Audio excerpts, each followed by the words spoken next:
अस्सलाम वालेकुम, welcome back to my YouTube channel. Video start करने से पहले आपसे रिक्वेस्ट है कि मेरे व्लॉग को सब्सक्राइब करें, लाइक करें, शेयर करें, क्योंकि आपकी सपोर्ट से ही ये जो बड़े-बड़े यूट्यूबर हैं, बड़े बनते हैं।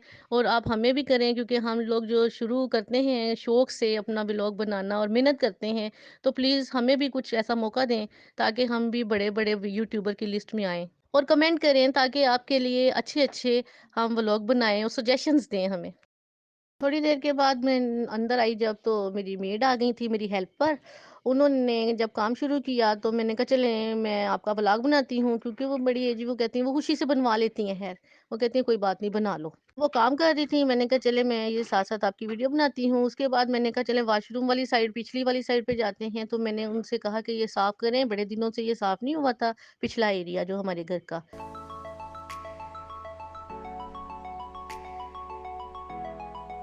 तो मैंने कहा चले आज इनके साथ इधर से सफाई करवाती हूँ, और फिर मैं उनके साथ खड़ी हो गई और साथ मैंने उनको इंस्ट्रक्शन देनी शुरू की हैं, क्योंकि हैं बड़ी सी हैं तो खुद करती रहती हैं, लेकिन साथ फिर मैं उनको बताती भी रहती हूँ कि यहाँ से साफ़ कर लें, यहाँ से कर लें। तो बस इसी तरह मेरा काफ़ी टाइम उनके साथ भी गुजर गया।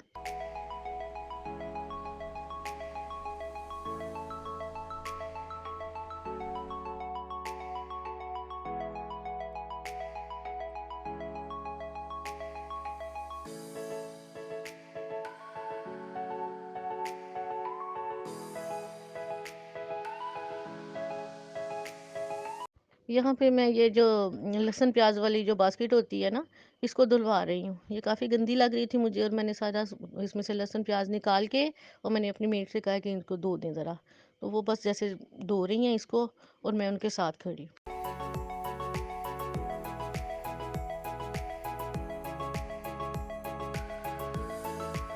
यहाँ पर मैं जो फ्रूट लेकर आई थी, और सेब और ये, उनको पहले मैंने वॉश किया है, उसके बाद मैं इनको क्लीन करके बास्केट में रखने लगी हूँ। यहाँ पर मैंने एप्पल लिए हैं जूस वाले, और उसके साथ मैंने अनार लिया है, क्योंकि इसका ही मैं जूस बनाऊँगी। और ये जूस आजकल इसलिए बना रही हूँ मैं, क्योंकि ये डेंगू के लिए बहुत मुफीद है। इसके अलावा भी अनार तो बहुत ही अच्छी चीज़ है, और एप्पल तो आपको पता ही है ही। सर्दियों में ये चीज़ें बड़ी अच्छी हैं, और जैसे गाजरों का जूस भी है, ये भी मिक्स करके पिया जा सकता है, लेकिन डेंगू में ख़ास तौर पर कहते हैं कि एप्पल का और अनार का ही जूस पीना चाहिए।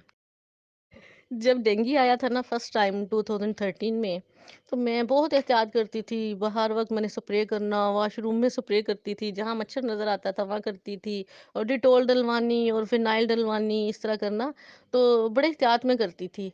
लेकिन पता नहीं, जितनी मैंने ज़्यादा एहतियात की ना, उतना ही मुझे सबसे पहले मुझे डेंगू हुआ 2013 में। और जब 2020 में कोरोना आया, तो फिर बहुत ज़्यादा एहतियात की मैंने। सबको एहतियात करवाई, घर में जो सैनिटाइज़र हैं, खाने से पहले, बाद में सैनिटाइज़ करना है जी, हाथ धोने हैं, बाहर से कोई आया है, उसको पहले अंदर नहीं आने देना, जैसे सब करते थे। स्प्रे बोतल रखी हुई है, उनको स्प्रे करना है, कपड़े चेंज करने हैं बाहर से आने वाले के। तो यानी जो हैंडल थे कुंडियों के, उनको स्प्रे करना, हर चीज़ बड़ी एहतियात से। अगर कोई पार्सल आता था, तो बच्चों को मना करती थी, नहीं-नहीं, पहले ग्लव्स पहनो, ये करो, और इसको पहले स्प्रे करो, और सैनिटाइज़ करो हाथों को, तो फिर ये पकड़ो, और फिर बाद में भी सैनिटाइज़ करो। तो फिर सोचिए कोरोना किसको हुआ सबसे पहले? जी हाँ, सबसे पहले घर में कोरोना भी मुझे ही हुआ। तो फिर सारे, जब मैं ठीक हो गई ना, तो सारे मेरा फिर मज़ाक करते थे कि वो ये क्या सबसे ज़्यादा यही एक्टिव होती है। मतलब डेंगू के तब भी मैं ही एक्टिव थी कि ये नहीं करना, वो नहीं करना, मच्छर ना हो, तो मुझे ही हुआ। उसके बाद कोरोना में मैं ज़्यादा एहतियात करती थी, तो कोरोना भी घर में मुझे ही हुआ। तो मुझे ना सारे, फिर मेरे हस्बैंड भी मुझे बड़ा वो मतलब मज़ाक करना शुरू हो गए कि भई ये तुम इतना ज़्यादा जो करती हो ना, मुझे लगता है इसी वज़ह से तुम्हें ज़्यादा होता है। चलो जी, ये तो एहतियात तो फिर ज़रूरी ही है ना, तो मैं भी एहतियात ही करती थी। बेशक अब सारे मुझे बाद में ये कहते थे कि ज़्यादा एहतियात कर कर के तुम्हें होता है। तो एहतियात तो बहुत ज़रूरी है। अगर एहतियात ना करेंगे तो मज़ीद ज़्यादा, बहुत ज़्यादा मसले होंगे।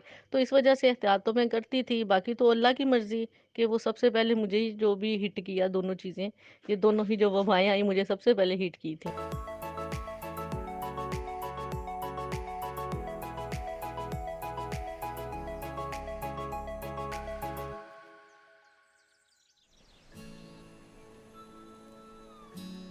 जी, तो साफ-सफाई करने के बाद हो गया है दोपहर का टाइम। तो दोपहर के टाइम खाने के बाद दिल किया है कि चाय पीते हैं। यहाँ पे मैं पी रही थी चाय और साथ में ये जो अखबार पड़ा है ना, ये 2 दिन पहले का है। तो आया हुआ था, मैंने हाथ भी नहीं लगाया, टाइम ही नहीं मिला था इसको पढ़ने का। तो अब मैंने कहा चलें टाइम है तो मैं इसको ज़रा देख लेती हूँ।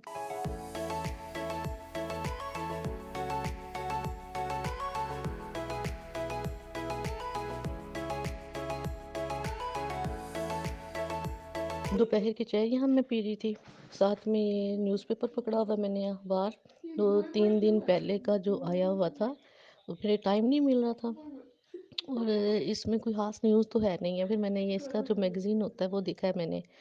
मैं वही बस घिसी-पिटी सी न्यूज़ होती हैं, लेकिन मुझे बस ऐसे ही बस मंगवा रही होती हूँ, संडे के संडे मेरा आता है तो फिर मैं उनको पूरे वीक में जिस दिन भी मुझे टाइम मुझे मिलता है तो फिर मैं इसको थोड़ा-सा देख लेती हूँ।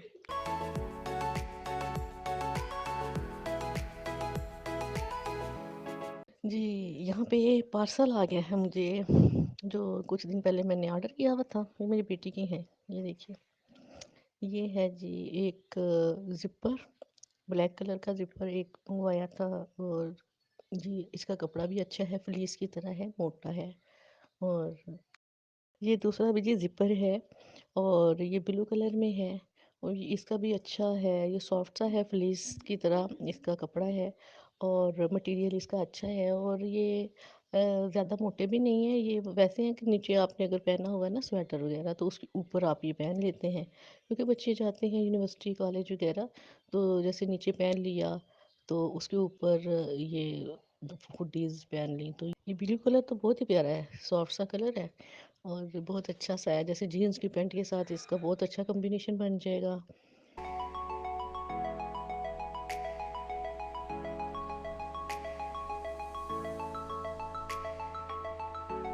अब आ गया है जी सर्दी का मौसम, तो हम आए थे बाहर और बाहर आके मुझे ये पठान नज़र आ गया, जो रेहड़ी पे जो चने होते हैं ना, चने और वो दूसरी चीज़ें वो रेत में जो डाल के गर्म करके देते हैं। तो मुझे ना शौक बहुत है इस तरह लेने का। तो बाहर आई तो गरमा-गरम मैंने उसको कहा मूँगफली इसको भून के दो मुझे। उसने मूँगफली भून के दी और ये बहुत टेस्टी होती है, मुझे बहुत शौक है। मैं जब भी बाहर आती हूँ ना सर्दियों में यहाँ पे और मैं लेती हूँ यहाँ से। फिर हम आए हैं जी कबाब और टिक्के की दुकान पे। यहाँ पर गर्मियों में तो खड़ा ही नहीं हुआ जाता, लेकिन आज हमें अच्छा लग रहा था पास खड़े होके भी। लेकिन धुआँ बहुत था, फिर भी हम साइड पे खड़े हो गए। यहाँ से हम लोगों ने लिए कबाब और टिक्के, लेकिन यहाँ पे खड़े होके थोड़ा-सा टाइम लगा हमें, फिर हम लोग खड़े रहे हैं यहाँ पे। उसके बाद ये देखिए सामने ये टकाटक, इसका जो म्यूज़िक है ना, ये देखिए सुनिए ज़रा टकाटक, टकाटक, ये मुझे बहुत अच्छा लगा और मैंने कहा चलिए इसको भी कैप्चर करते हैं। इसी टकाटक की आवाज़ के साथ मैं करती हूँ जी अपने व्लॉग का एंड। उम्मीद है आपको मेरा ये व्लॉग पसंद आया होगा। पसंद आया है तो लाइक कीजिए, ये तो पहले ही मैं आपसे रिक्वेस्ट कर चुकी हूँ।